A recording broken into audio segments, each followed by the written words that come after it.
Buongiorno da Sicilia 24, questi titoli del nostro telegiornale. Nuova tragedia, migranti, morta una donna nel Mar Mediterraneo, 6 dispersi, sono 87 le persone salvate da pescatori tunisini giunti poi a Lampedusa con la Guardia Costiera. Palermo suona il clacson per far spostare un'auto in doppia fila e viene aggredito da un automobilista. Brutta esperienza per il conducente di un bus dell'Amat. Catania si allarga la platea delle vittime dell'agenzia di viaggi che ha chiuso improvvisamente, facendo sparire decine di migliaia di euro di acconto per vacanze mai realizzate.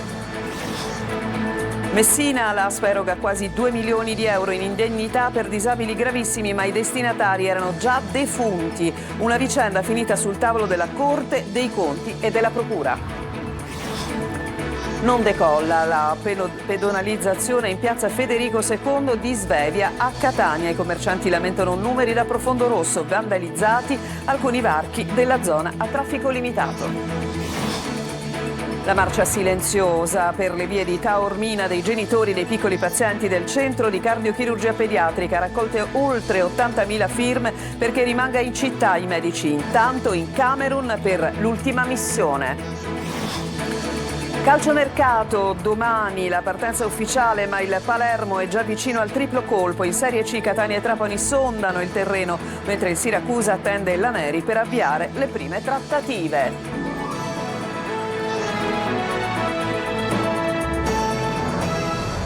Ben trovati e purtroppo apriamo il telegiornale con un nuovo dramma nella notte nel Mar Mediterraneo. Una donna è annegata, ci sarebbero almeno 5 o 6 dispersi, 87 i migranti salvati e portati a Lampedusa dopo essere stati raccolti dai pescatori tunisini. Manlio Viola.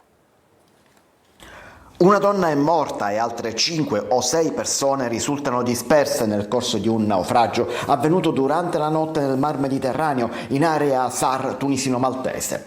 Lo hanno detto alla Guardia Costiera che li ha portati a Lampedusa molti degli 87 sopravvissuti al naufragio. I militari hanno portato sull'isola anche il corpo della donna senza vita. Fra i migranti che sono stati trasferiti all'hotspot di Contrada Imbriacola ci sono 23 donne e 10 minorenni.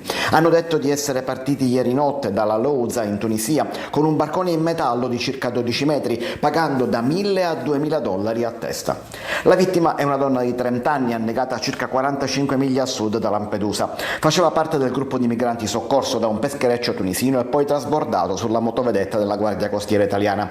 L'operazione è scattata alle 2 di notte, quando alla sala operativa della Capitaneria di Porto è arrivata la segnalazione fatta dall'equipaggio del peschereccio tunisino.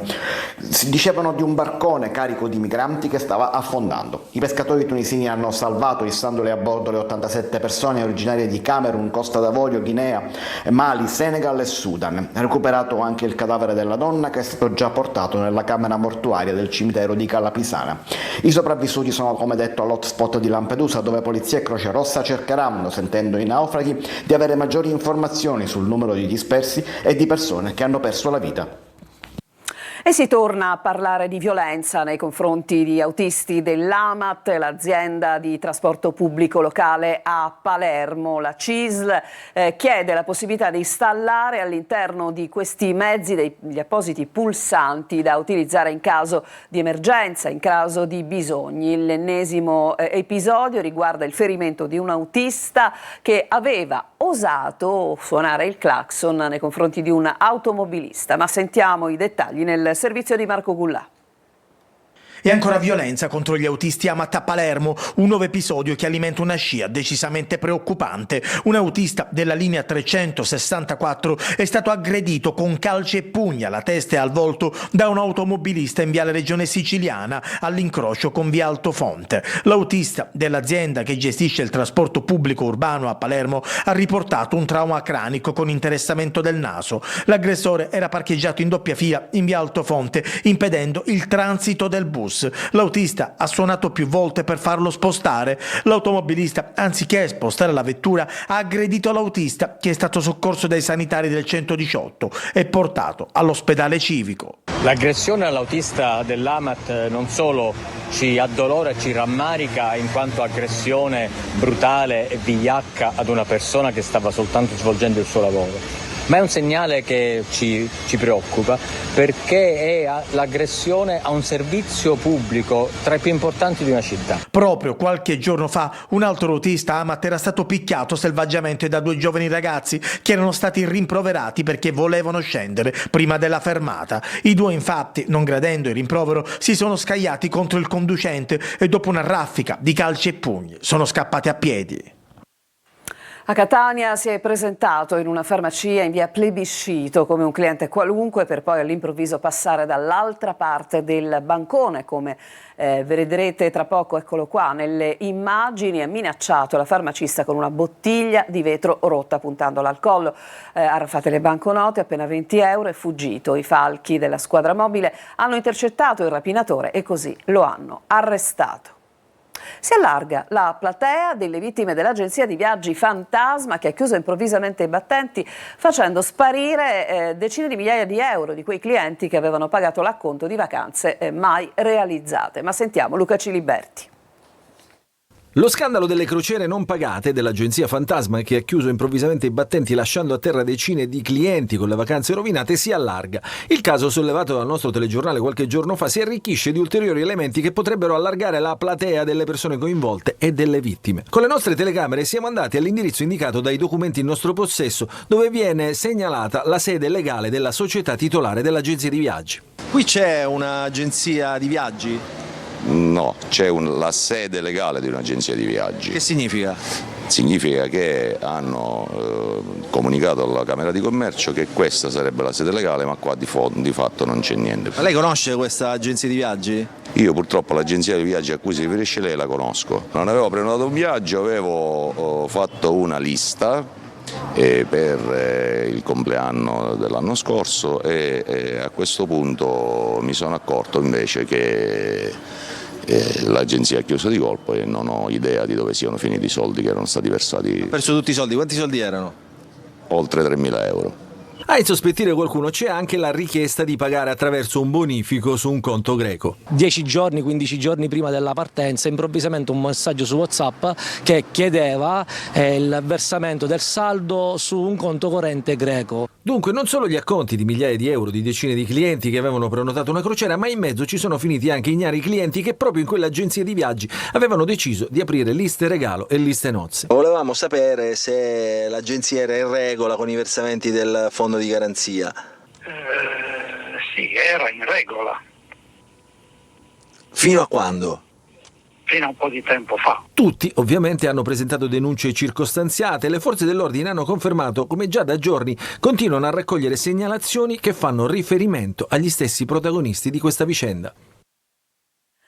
Rischia di continuare ad ampliarsi la portata dell'inchiesta per la corruzione all'Assemblea regionale siciliana che ha coinvolto il presidente dell'Ars Gaetano Galvagno. Ogni giorno emergono nuovi dettagli. Manlio Viola.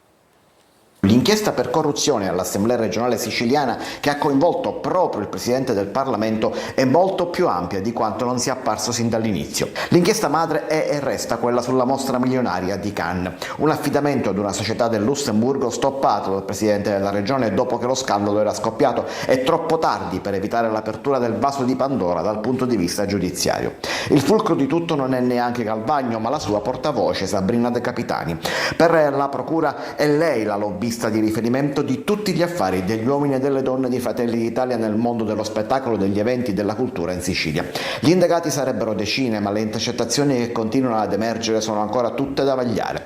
Lo spaccato è quello di una lobbista che incontra a cena tutti gli imprenditori più importanti in Sicilia, che consiglia a Galvagno gli incarichi da assegnare per poi ritrovarsi gli uomini giusti al posto giusto quando serviranno.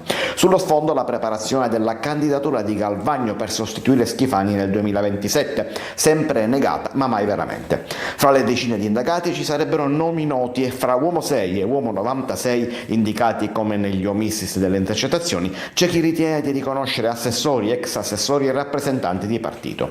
E adesso il tema diventa etico e politico, con la prima richiesta ufficiale di dimissioni rivolta al presidente dell'Ars dal deputato regionale Ismael Lavardera, che dice di aver letto le carte che vanno oltre quel che c'è sui giornali. Lui, Galvagno, da domani sarà a Bruxelles e poi entro l'8 luglio riferirà al Parlamento su una vicenda che ancora non sembra aver rivelato le sue vere carte. Licata si è dimessa da assessore comunale Maria Sitibondo. Nei giorni scorsi era stata raggiunta dal provvedimento di obbligo di dimora nell'inchiesta della Procura di Agrigento sulla gestione di appalti. A lei è contestata una presunta pressione indebita per la scelta delle imprese per la realizzazione di un complesso turistico di lusso. E dopo una domenica di accuse e polemiche sulla autostrada A19 e disgelo tra il presidente della regione Schifani e l'ANAS, questa mattina una telefonata ha posto fine alla querelle di questi giorni. Marco Gullà. La giornata di emergenza sulla 19 di ieri è stata affrontata con prontezza ed efficacia grazie a una sinergia operativa tra prefettura, polizia stradale, protezione civile regionale e ANAS. Sono le parole del presidente della regione Renato Schifani, che torna ancora sui disagi della Palermo-Catania. Una domenica di accuse quella di ieri, mentre tantissimi automobilisti rimanevano intrappolati tra i cantieri della Palermo-Catania, Schifani e ANAS duellavano con dichiarazioni mezzo stampa. Ma riavvolgiamo il nastro. Dopo gli strali del presidente della regione siciliana, che aveva parlato di scarsa collaborazione e chiesto la rimozione del responsabile ANAS Sicilia per la gestione dei cantieri sull'autostrada A19, è poi arrivata puntuale la replica dell'azienda, che in una nota ha definito gravi e inaccettabili le accuse di Schifani, spiegando che ledono l'immagine dell'azienda, la professionalità della dirigenza e l'impegno di tutto il personale coinvolto nei lavori di ammodernamento del sistema infrastrutturale siciliano. In serata Schifani rincarava la dose, definendo la replica di ANAS alquanto stucchevole, che preferisce arroccarsi a difesa dell'apparato piuttosto che assumersi la responsabilità storica di una gestione che ha lasciato per troppi anni l'autostrada Palermo-Catania in condizioni inaccettabili per una regione che aspira alla normalità infrastrutturale. Stamattina una telefonata distensiva tra Schifani e l'amministratore delegato di ANAS Claudio Andrea Gemme sembra aver chiuso la querelle. Durante il cordiale colloquio si è discusso di come poter migliorare la collaborazione tra ANAS e la struttura commissariale per la manutenzione sulla 19, guidata dal presidente Schifani. E adesso una storia davvero surreale. A Messina l'ASP, pensate, ha erogato quasi 2 milioni di euro a disabili gravissimi. E il problema è che però questi erano già defunti. Una vicenda finita sul tavolo della Corte dei Conti e della Procura. È una vicenda che ci racconta Francesco Triolo. Dal 2018 al 2023 l'ASP di Messina ha erogato le indennità spettanti ai disabili gravissimi a persone già decedute. La scoperta fatta alla stessa azienda sanitaria nel 2023 è tra le carte della relazione presentata alla Corte dei Conti sui bilanci degli anni precedenti. Ad accorgersi della vicenda l'Ufficio Disabilità Gravissime, dopo aver constatato i ritardi o l'assenza delle comunicazioni di decesso di alcuni pazienti. Noi nel marzo del 2023 ci siamo accorti, a seguito di alcune verifiche effettuate alla nostra UC Disabili Gravissimi, che nel corso del periodo 2018 fine 2022 era stata erogata indennità di disabilità gravissima a pazienti che purtroppo risultavano deceduti per un totale di 1.800.000 euro. Così si è andati a ritroso sino al 2018 per verificare quanti casi ci fossero stati. Alla fine dei conti sono stati circa 500 i pazienti coinvolti e la direzione ha dato mandato per il recupero delle somme. Su 1.900.000 euro ne sono stati già recuperati 1.088.000 e della vicenda è stata investita anche la Procura di Messina. Non è escluso che possano essere presi anche provvedimenti dall'autorità giudiziaria. Di recente ci siamo anche attivati in maniera giudiziaria per effettuare decreti ingiuntivi nei confronti dei caregiver che non avevano denunciato il decesso del congiunto del paziente per altri 700.000 euro e già 60.000 euro sono in fase di ulteriore recupero a seguito di rateizzazione da parte dei soggetti ingiunti. Cambiamo decisamente argomento e andiamo a Catania, dove non decolla decisamente la pedonalizzazione in piazza Federico II di Svevia. Sono tanti i problemi, ce li racconta Tonino De Mana. Mi rifaccio la promessa del sindaco, fra 6 mesi mi ringrazierete. È passato un anno e siamo distrutti. Lo sfogo e l'umore di questo commerciante catanese la dice lunga. L'area del Castello Orsino è sempre più deserta e con numeri da profondo rosso per commercianti e ristoratori. Sono le ore 11 esattamente del mattino di lunedì e non c'è nessuno. Come potete ben vedere è tutto dimostrato, le attività sono in rosso, possiamo dimostrare che siamo in perfetta perdita e la piazza diventa pericolosa e deserta. La pedonalizzazione voluta dall'amministrazione Trantino ha spaccato in due residenti. C'è chi approva? Gradisco molto la ZTL, mi sembra un'iniziativa molto civile, va sfruttata al meglio. E chi la boccia senza pietà. Una non può né transitare né posteggiare. Io ora sono tornata a casa, devo andare in piazza Manganelli, giusto? Ho fatto il giro fra i sensi vietati, fra i divieti di sosta, ho dovuto posare la macchina e sto andando a piedi. Uno dei varchi della zona traffico limitato, siamo in via Laimo, si presenta in queste condizioni, con mobili abbandonati, rifiuti, sedili di auto. La telecamera che vedete non funziona perché i cavi sono stati recisi. Ci avviciniamo al Castello Orsino e balzano agli occhi le erbacce secche, un sedile in pietra distrutto e tanti rifiuti. Non certo un bel biglietto da visita per i turisti. Voi da dove venite? Settimo Torinese, vicino Torino. Come trova la zona del Castello Orsino? Me l'aspettavo un po' tenuta meglio. Come esci fuori dal centro noti praticamente la grande differenza che c'è nella cura, nel ritiro dell'immondizia, della nettezza urbana, c'è quindi proprio una situazione un po' brutta che fa decadere un po' quello che è il mito della città. Le erbacce sono tante.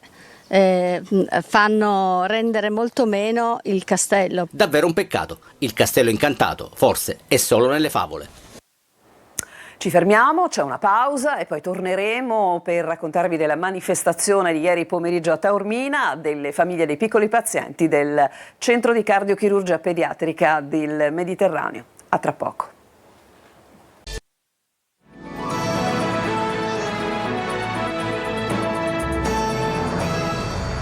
Seconda parte di Sicilia 24, manifestazione ieri pomeriggio sul corso principale di Taormina dei genitori dei piccoli pazienti del Centro di Cardiochirurgia Pediatrica. Sono state raccolte oltre 80.000 firme per chiedere la permanenza proprio a Taormina di questo centro di eccellenza. Sentiamo. Italia meridionale. Dietro lo striscione, con il cuore in mano, in silenzio, ma di quel silenzio che fa tanto rumore, i piccoli pazienti del Centro di Cardiochirurgia Pediatrica di Taormina hanno sfilato insieme ai propri genitori lungo il corso principale della Perla dello Ionio, quel corso Umberto affollato di turisti e vacanzieri. L'obiettivo è quello di sensibilizzare ancora di più l'opinione pubblica attraverso un'iniziativa che, oltre al presidio permanente fuori dall'ospedale San Vincenzo, fosse visibile anche a chi Taormina la vive per qualche giorno. Così, durante il corteo, i genitori hanno raccontato le proprie esperienze ai passanti, hanno ricordato i periodi di difficoltà e le cure, le speranze che il centro ha donato ai piccoli pazienti. Proseguendo la raccolta firme, tra quelle online e quelle fisiche, si è arrivati a oltre 80.000 con l'intento di raggiungerne 100.000 così da poter presentare la petizione in Parlamento per chiedere la permanenza del centro a Taormina, perché a un mese alla scadenza della proroga ancora non c'è nessuna ufficialità. Nel frattempo i medici del CCPM nell'ambito del piano Mattei continuano a rappresentare l'eccellenza italiana anche nel mondo, e l'equipe del dottor Sasha Gatti, appena rientrato dal Camerun, dove ha portato cure fondamentali per una ventina di piccoli affetti da gravi cardiopatie congenite. Adesso la musica, un tuffo nel passato con il concerto dei Matt Bianco, mitica band che tra l'altro ha deliziato il pubblico di Brucoli in queste serate. Lorena Dolci.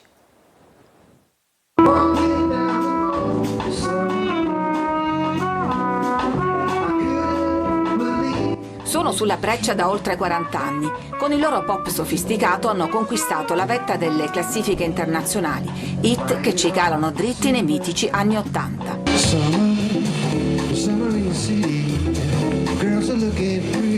Whose Side Are You On, More Than I Can Bear, Sneaking Out the Backdoor. Brucoli rivive le magiche atmosfere dei Matt Bianco, che forse non tutti sanno che non è il nome del cantante Mark Reilly, unico componente della band originaria, ma un omaggio ai film di spionaggio. We loved spy movie theme tunes. Amavamo le spy story, così per il nostro primo album abbiamo creato un nostro personaggio, Matt Bianco. Per il Mosaic Festival, diretto da un'altra icona, Nick the Nightfly, la nuova formazione si esibisce su un palco in riva al mare, con l'Etna sullo sfondo. Siamo stati in tutta l'Italia, in Sicilia, in Sardegna. Qui la gente è un po' pazza. people, so they're mad. Alla fine il pubblico non si trattiene, boomer e non solo si scatenano nei balli.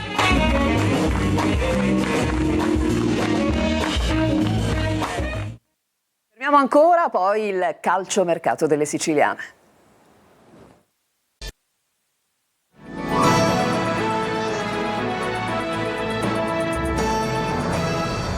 Siamo tornati in studio, siamo al calciomercato, il Palermo sta per piazzare un triplo colpo e spera nel ritorno di Audero. In Serie C Catania e Trapani si guardano attorno e a Siracusa si attende l'arrivo di Laneri per avviare le prime operazioni. Il servizio. C'è un mese di tempo per presentarsi al ritiro in Valle d'Aosta con una base solida e già formata, ma il Palermo del nuovo corso non vuole lasciare nulla di intentato. Il calciomercato entra nel vivo con Inzaghi e il DS Ostia al lavoro per costruire la squadra che possa puntare dritto alla Serie A. Una delle priorità riguarda la porta, l'obiettivo è riportare Audero in Sicilia. In fase avviata anche le trattative per Elia dello Spezia, Augello svincolato e Palumbo del Modena. In uscita Di Mariano, Piace a Bari e Pescara. In Serie C, dopo l'ufficializzazione dei quadri dirigenziali, si attendono le prime mosse del Catania. Il primo passo sarà quello di sfoltire l'organico. Diversi giocatori in uscita: Marsura, Costantino, Peralta, D'Andrea, Popovic, Luperini, De Rose e Montalto. Restano da definire le posizioni di Cianci e Cicerelli, mentre Castellini è ad un passo dal Mantova. In entrata il nome caldo è quello del difensore del Cesena Simone Pieraccini, nel mirino del Catania già nella scorsa finestra di mercato. Batte un altro colpo il Trapani, che sta per chiudere con Franco Vasquez, argentino, lo scorso anno in forza al Monopoli. Mercato in stand-by infine a Siracusa, dove si attende l'arrivo del nuovo direttore sportivo Laneri, che potrebbe avviare una mini rivoluzione. E per approfondire la tematica appena trattata nel servizio sul calciomercato delle siciliane, ricordiamo il calciomercato partirà ufficialmente domani. Io vi rimando al consueto appuntamento del lunedì per il nostro Focus Sport insieme ad Angelo Gagliano. E prima di chiudere, Catania, una 3 giorni intensa dal punto di vista rotellistico, quella che da giovedì scorso a ieri ha visto impegnati a Catania sul largo Franco Battiato 200 atleti delle categorie giovanissimi ed esordienti provenienti da tutta Italia per partecipare al trofeo nazionale Tiezzi, storica e prestigiosa competizione che per la Sicilia è stata organizzata dall'Unione Sportiva Galatea di Acireale e dalla Roller Academy di Palermo. Sul fronte individuale, a coppie, gli atleti siciliani si sono fatti apprezzare anche attraverso i risultati conseguiti, tra gli altri da Michael Pittera e Sofia Prigliato, entrambi piazza d'onore ed in forza alla Galatea. Adesso abbiamo davvero finito il nostro telegiornale, vi ricordo il nostro prossimo appuntamento con l'informazione come sempre alle 19 e vi lascio adesso ad Angelo Gagliano con il nostro Focus dedicato tutto al calciomercato. Un buon pomeriggio.